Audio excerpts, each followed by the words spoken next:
close till I get up. Time is barely on our side. I don't wanna waste what's left. The storms we chase are leading. Assalamualaikum warahmatullahi wabarakatuh. Perkenalkan, nama saya Muhammad Wildan Maulana, NIM 291 dari kelompok 8, ingin mempresentasikan materi dari profesi keguruan. Yang ke-1, kepemimpinan responsif. Bagaimana sosok kepemimpinan yang responsif? Menuju kepada definisi sebelum, bahwa sosok kepemimpinan responsif adalah sebagai berikut.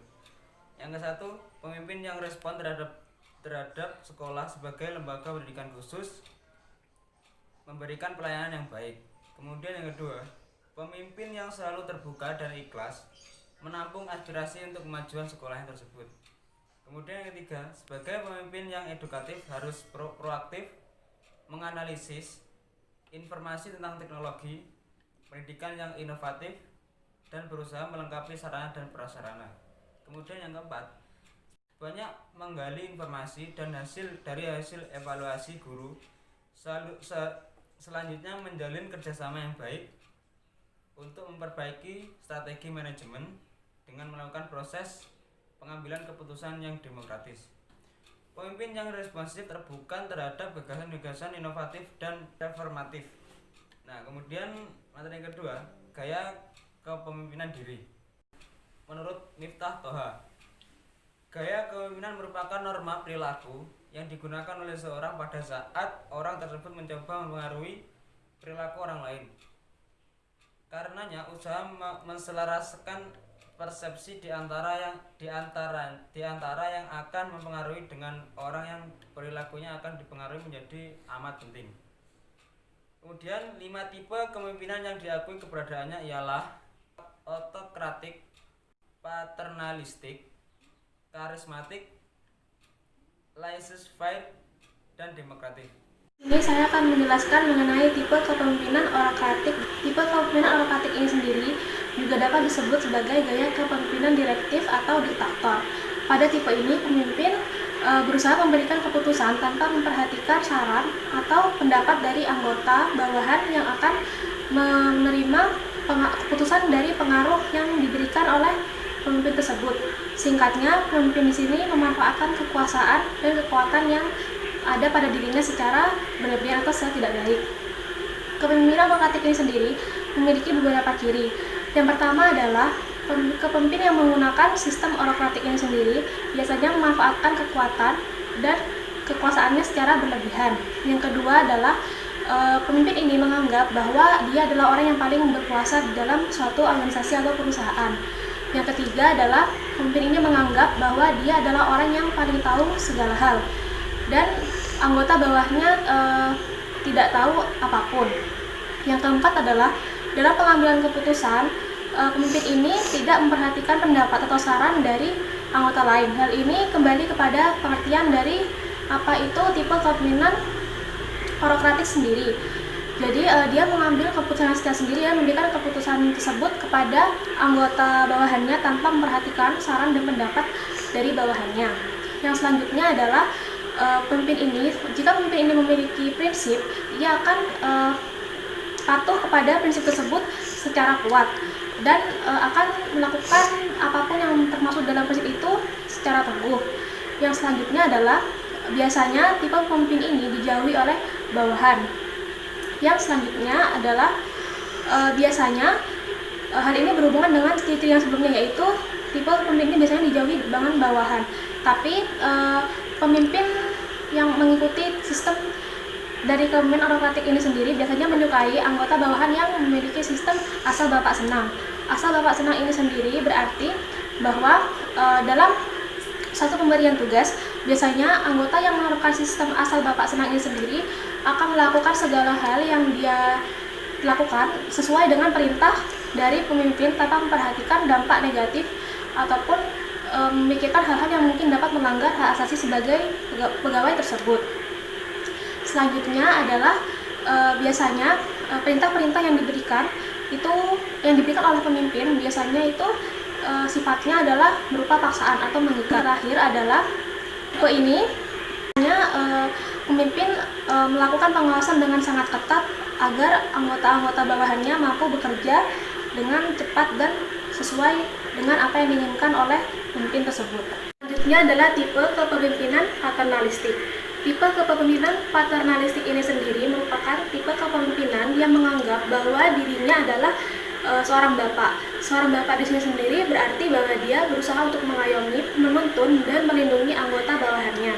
Adapun ciri-ciri dari tipe kepemimpinan paternalistik ini sendiri, yang pertama adalah pemimpin ini menganggap bahwa dirinya adalah seorang bapak. Hal ini kembali lagi kepada pengertian dari apa itu tipe paternalistik. Bapak di sini berarti dia merasa memiliki tanggung jawab untuk melindungi dan mengayomi anggota bawahannya. Yang kedua adalah biasanya pemimpin yang menerapkan sistem atau tipe kepemimpinan seperti ini menganggap bahwa anggota bawahannya itu pasti belum dewasa. Mengapa hal itu bisa terjadi? Karena di dalam pikiran pemimpin itu sendiri menerapkan bahwa dia sebagai seorang bapak harus mampu memberikan tuntunan, pengayoman yang baik, serta memberikan support. Dari pemberian support atau tuntunan ini mungkin pemimpin ini merasa bahwa anggota bawahannya masih belum cukup untuk dapat melakukan pekerjaannya atau tugasnya dengan baik. Maka dari itu secara tidak langsung ia menganggap bahwa pegawai bawahannya ini masih dianggap belum dewasa.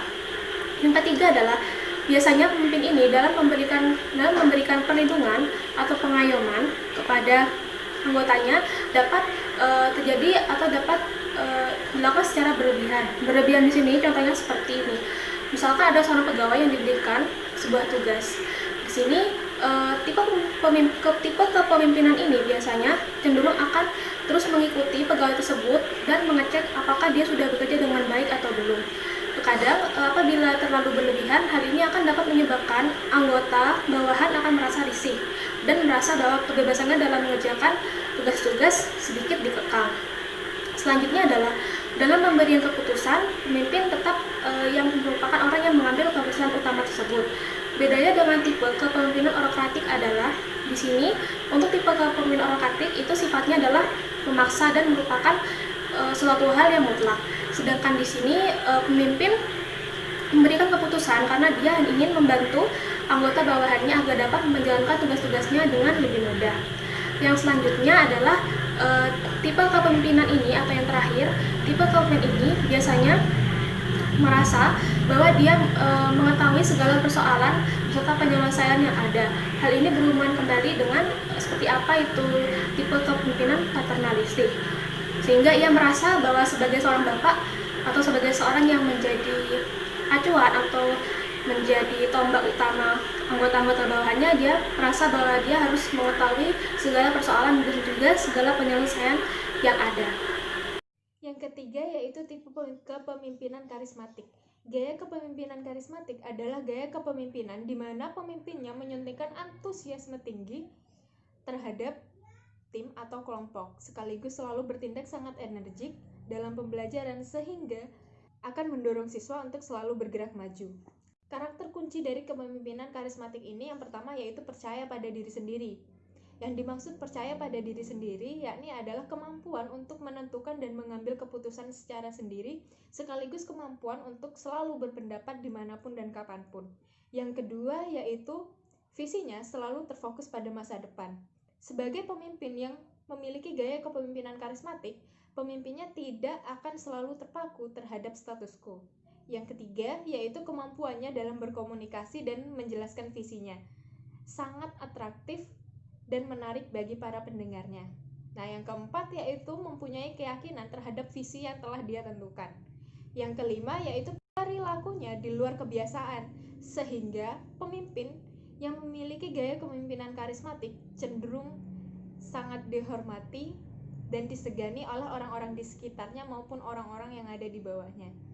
Yang keenam yaitu sebagai agen perubahan, pemimpin yang memiliki gaya kepemimpinan karismatik akan selalu berhati-hati dalam melakukan perubahan yang radikal. Yang terakhir yaitu sensitif terhadap lingkungan. Yang keempat yaitu tipe kepemimpinan laissez-faire. Gaya kepemimpinan laissez-faire atau gaya kepemimpinan bebas adalah gaya kepemimpinan yang lebih banyak menekankan terhadap keputusan kelompok. Adapun ciri dari kepemimpinan laissez-faire yang pertama yaitu memberikan kebebasan pada anggota kelompoknya untuk melakukan tindakan-tindakan yang dianggap perlu sesuai dengan bidangnya masing-masing. Yang kedua yaitu pemimpin yang berkepemimpinan laissez-faire cenderung tidak ikut berpartisipasi aktif dalam kegiatan kelompok. Yang ketiga yaitu semua pekerjaan dan tanggung jawab seluruhnya dilimpahkan terhadap anggota. Yang keempat, cenderung kurang mampu dalam melakukan koordinasi dan pengawasan yang baik terhadap anggota kelompoknya. Yang kelima, pemimpin yang berkepemimpinan laissez-faire cenderung kurang berwibawa sehingga kurang ditakuti dan kurang disegani oleh orang-orang di sekitarnya maupun orang-orang yang ada di bawahnya. Yang terakhir yaitu pemimpin dalam tipe kepemimpinan laissez-faire hanya dianggap sebagai simbol belaka karena pemimpin dalam kepemimpinan laissez-faire tidak ikut dalam menjalankan kepemimpinan. Yang selanjutnya yaitu tipe kepemimpinan demokratis, yaitu kepemimpinan yang dilakukan dengan dasar musyawarah dan mufakat dalam mengambil suatu keputusan dan kebijakan bersama. Adapun karakteristik dari tipe kepemimpinan demokratis ialah yang pertama, pemimpin mengharapkan bawahan untuk melapor mengenai progres tugas. Yang kedua, pemimpin mengharapkan bawahan menunjukkan kepercayaan diri dan kemampuan maksimal untuk menyelesaikan sesuatu tanpa pengawasan yang terus-menerus. Yang ketiga, pemimpin mengharapkan bawahan melibatkan orang lain dalam proses pengambilan keputusan dan tidak bertindak sendiri. Yang keempat, anggota kelompok didorong untuk berbagi gagasan dan pendapat meski pemimpin tetap yang ketok palu dalam keputusan akhir. Yang terakhir, anggota kelompok merasa lebih terlibat dalam proses pengambilan keputusan sehingga merasa lebih cenderung peduli dengan hasil akhirnya. Gaya kepemimpinan demokratis memiliki kelebihan dan kelemahan. Adapun kelebihannya yaitu lebih memperhatikan bawahan untuk mencapai tujuan organisasi. Yang kedua, semua kebijaksanaan terjadi pada kelompok diskusi dan keputusan diambil dengan dorongan dan bantuan dari pemimpin. Yang ketiga, kegiatan-kegiatan didiskusikan. Langkah-langkah umum untuk tujuan kelompok dibuat dan jika dibutuhkan petunjuk-petunjuk teknis, maka pemimpin menyarankan 2 atau lebih alternatif prosedur yang dapat dipilih. Yang keempat, para anggota bebas bekerja dengan siapa saja yang mereka pilih dan pembagian tugas ditentukan oleh kelompok tersebut. Yang kelima, menekankan pada 2 hal yaitu bawahan dan juga tugas. Yang keenam, pemimpin adalah objektif dalam pujian dan kecamannya dan mencoba menjadi seseorang anggota kelompok biasa dalam jiwa dan semangat tanpa melakukan banyak pekerjaan. Adapun kelemahan dari gaya pemimpinan demokratis ialah yang pertama, proses pengambilan keputusan akan memakan waktu yang lebih banyak. Yang kedua, sulitnya pencapaian kesepakatan. Sekian presentasi dari kelompok kami, kurang dan lebihnya kami mohon maaf. Akhir kata, wassalamualaikum warahmatullahi wabarakatuh. Hold me close till I get up.